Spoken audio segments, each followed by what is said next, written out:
ಅವರ ದೃಷ್ಟಿಕೋನದಲ್ಲಿ ಅದು ಅವ್ರಿಗೆ ತಪ್ಪನ್ನು ತಿಳಿದ್ರೆ ಅದು ಕೇಳ್ಬೋದು. ಅವರ ದೃಷ್ಟಿಕೋನದಲ್ಲಿ ನನ್ನ ಬಾಯಿ ತಪ್ಪಿ ನಾನು ಹೇಳಿದೆ ಅಂತ ಹೇಳೋ ದೃಷ್ಟಿಕೋನ ಅವರ ಮನಸ್ಸಲ್ಲಿ ಇದ್ದರೆ ಒಬ್ಬ ಮಹಾನ್ ವಿದ್ವಾಂಸನನ್ನು ತಪ್ಪಂತ ಹೇಳಲಿಕ್ಕೆ ನನ್ನ ಹತ್ರ ನಾನು ಅಷ್ಟು ಯೋಗ್ಯನಲ್ಲ. ಆದರೆ ಆ ಮನುಷ್ಯ ಯಾವ ಥರ ಹೇಳಿದೆ, ಯಾವ ಉದ್ದೇಶ ಇಟ್ಟುಕೊಂಡು ಹೇಳಿದರೆ ಗೊತ್ತಿಲ್ಲ. ಅದಕ್ಕೋಸ್ಕರ ಅವ್ರ ಹತ್ರ ಅವ್ರು ಏನು ಯಾವ ರೀತಿ ಇದರಲ್ಲಿ ಮುಂದುವರ್ಸ್ಕೊಂಡು ಹೋಗ್ತಾರೆ ಗೊತ್ತಿಲ್ಲ. ಅದು ಕಲೆಗೆ ತೊಂದರೆ ಆಗದಂತೆ, ಕಲಾವಿದರಿಗೆ ಮನಸ್ಸಿಗೆ ಪಶ್ಚಾತ್ತಾಪ ಬಾರದಂತೆ ಇದು ಮುಂದುವರ್ಸ್ಕೊಂಡು ಹೋಗಬೇಕು ನನ್ನ ಮಾತು. ಎಲ್ಲರಿಗೂ ಹೇಳೋದು ಸರಿಯಲ್ಲ. ಅದರಲ್ಲಿ ಒಳ್ಳೆಯವರು ಇದ್ದಾರೆ, ಕೆಟ್ಟವರು ಇದ್ದಾರೆ. ಇದು ಪ್ರಪಂಚದ ನಿಯಮ. ಈ ಪ್ರಪಂಚದಲ್ಲಿ ಹುಟ್ಟಿದ ಪ್ರತಿಯೊಬ್ಬರಲ್ಲಿ ಇರುವಂಥದ್ದು ತಪ್ಪು ಸರಿ, ಅದು ಯಾವುದು ಸರಿ ತಪ್ಪು ಅಂತ ಹೇಳಿ. ಆದರೆ ಇದನ್ನು ಹೇಗೆ ಹೇಳೋದು?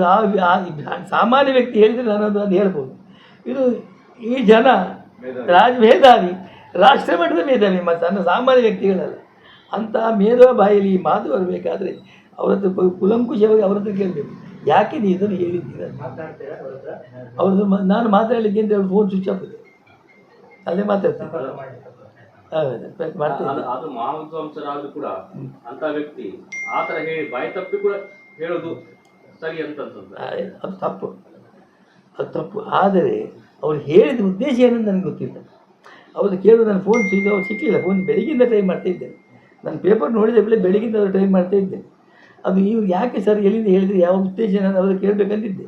ಅವ್ರು ನನಗೆ ಫೋನೆಲ್ಲ ಸಿಗಲಿ, ಈಗ ನೋಡೋದು ಸ್ವಿಚ್ ಆಫ್ ನಾನು ಅವ್ರಿಗೆ ಮಾಡಿದೆ. ಆದ್ದರಿಂದ